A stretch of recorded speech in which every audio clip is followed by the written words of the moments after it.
term unity has become a cliche. It has been overused. Everybody could be on a political platform and use that word unity. At the present moment, genuine and permanent unity cannot be achieved in Trinidad and Tobago. It is yet to be achieved. Do not be deceived by displays of temporary unity during our cultural celebrations and after our sporting achievements. But there are four secrets, four stages to working class unity. The first one deals with identifying societal problems. The second one, the need for a proper political representation. Thirdly, developing a solid ideology. And finally, using those annual marches to help mobilize the working class. So what are these societal problems? Trinidad and Tobago is a very divided country. We have gated communities and hotspots. We have slums and residential communities. We speak of blue-collar and white-collar workers. But what about those brothers and sisters who wear no collars, those vagrants, those street dwellers, those homeless persons?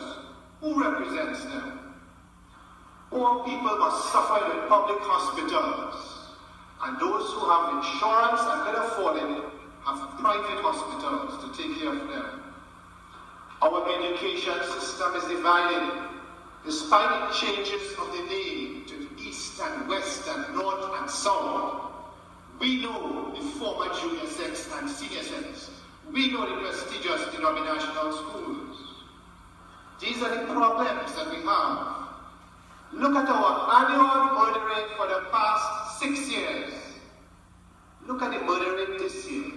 More than 200 citizens have been murdered.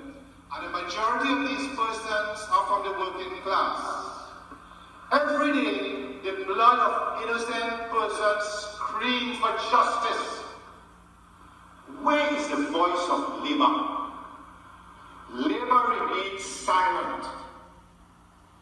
No union can boast of being militant or radical if you remain silent to these problems.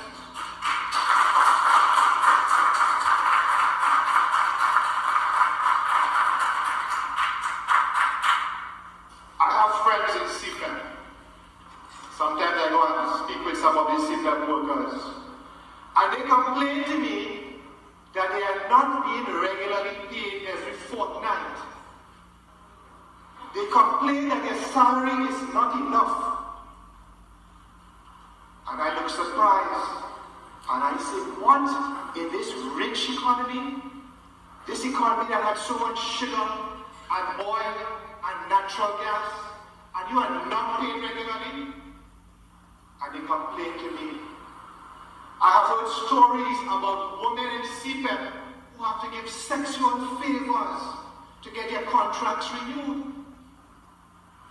And I feel very sad. I wish I could form a union to represent these workers, charge them a low membership fee, and fight their cause. I have failed as a citizen because I have stood by and allowed these mothers and sisters to be humiliated. Sometimes, when I go to the Shibonas and the Marabella markets, I meet vendors. And they have very sad stories, you know. After I finish buying my pumpkin and cassava and carrots, they would say, young man, I am not sure how I could send my child or my children to school in September or next year because of the property tax I have to pay. And I am powerless. But I know that only true Butlerites would hear these cries and find solutions. Labor must defend the weak. Labor must speak for the voiceless. Labor must fight for those workers in the trenches. But what about hundreds of Venezuelan refugees who are daily exploited and comprise cheap labor? What about the tens of thousands of illegal immigrants in Trinidad and Tobago who are non-unionized? They are underpaid and abused, and yet we boast of a powerful trade union movement. Labor leaders need to be more progressive in their thinking, and their concerns must never be restricted only to their membership, because there are thousands of working class persons who need that voice. And then we have unionized workers, daily paid and monthly paid workers from university, from tertiary institutions, maybe here in college, and they are waiting 5 years, 6 years, 7 years and more for their back pay and salary increases.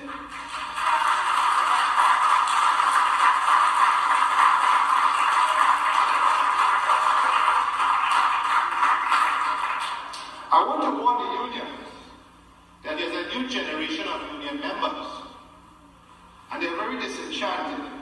They're more educated.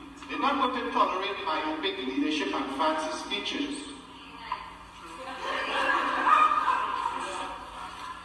Now, the second secret I want to tell you all to get this unity